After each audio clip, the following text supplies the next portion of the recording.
ঢাকা বিশ্ববিদ্যালয় কেন্দ্রীয় ছাত্র সংসদ ডাকসু নির্বাচন নিয়ে আপিল বিভাগের পূর্ণাঙ্গ বেঞ্চের শুনানি অনুষ্ঠিত হবে আগামীকাল। মঙ্গলবার আপিল বিভাগের চেম্বার বিচারপতি ফারা মাহবুব এই বিষয়ে আদেশ দেন। চেম্বার জাজ জানিয়েছেন, পূর্ণাঙ্গ বেঞ্চের শুনানি না হওয়া পর্যন্ত হাইকোর্টের দেওয়া স্থগিতাদেশ কার্যকর থাকবে না। ফলে এই মুহূর্তে ডাকসু নির্বাচন আয়োজন বা পরিচালনার ক্ষেত্রে আইনি কোনো বাধা নেই। এর আগে সোমবার বিচারপতি হাবিবুল গনির নেতৃত্বাধীন হাইকোর্ট বেঞ্চ এক রিট আবেদনের শুনানি শেষে আগামী ৩০ অক্টোবর পর্যন্ত ডাকসু নির্বাচন স্থগিতের আদেশ দেন। তবে একই দিন বিকেলে চেম্বার আদালত হাইকোর্টের আদেশ স্থগিত করেন।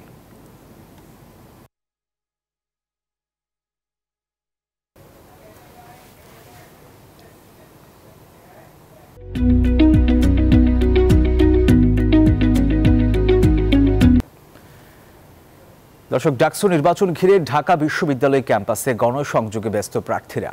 আর এই বিষয়ে আরও জানাতে আমাদের সাথে এই মুহূর্তে সরাসরি যুক্ত হচ্ছেন সহকর্মী মাসুদ সুমন। সুমন, ক্যাম্পাসে ডাকসুর গণসংযোগের কি অবস্থা দেখছেন, বিস্তারিত জানাবেন।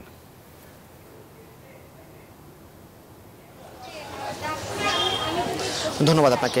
আপনারা জানেন, অষ্টম দিনের মতো প্রচারণা চলছে ডাকসুর নির্বাচনে।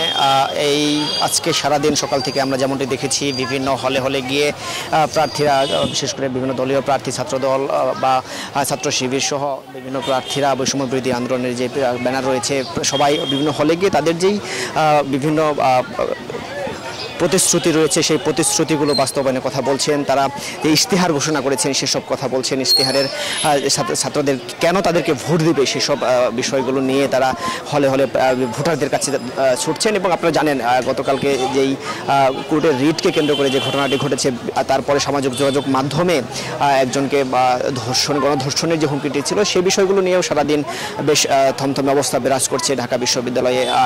বিভিন্ন সংগঠন থেকে বিভিন্ন সংবাদ সম্মেলন করা হয়েছে। সেই সংবাদ সম্মেলনে এর বিষয়ে এই যিনি এই ঘোষণাটি দিয়েছেন বা এই হুমকিটি দিয়েছেন তার শাস্তি দাবি করেছেন। পাশাপাশি প্রার্থীরা শুধু হল নয়, বিভিন্ন জায়গায় ক্যাম্পাসে বিভিন্ন প্রান্তে ঘুরে বেড়াচ্ছেন, ভোটারদের সাথে কথা বলছেন।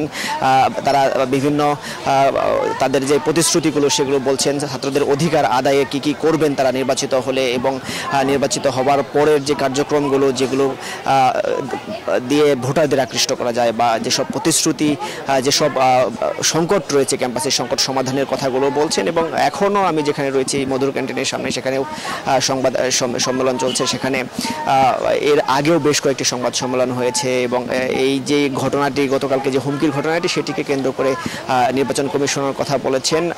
তো প্রত্যেকটি জায়গায় ভোট প্রত্যাশার পাশাপাশি কালকের এই ঘটনাটি খুব বেশি প্রাধান্য পাচ্ছে আজকের এই প্রচারণায়। এই ছিল আমার কাছে সর্বশেষ ডাকসু থেকে।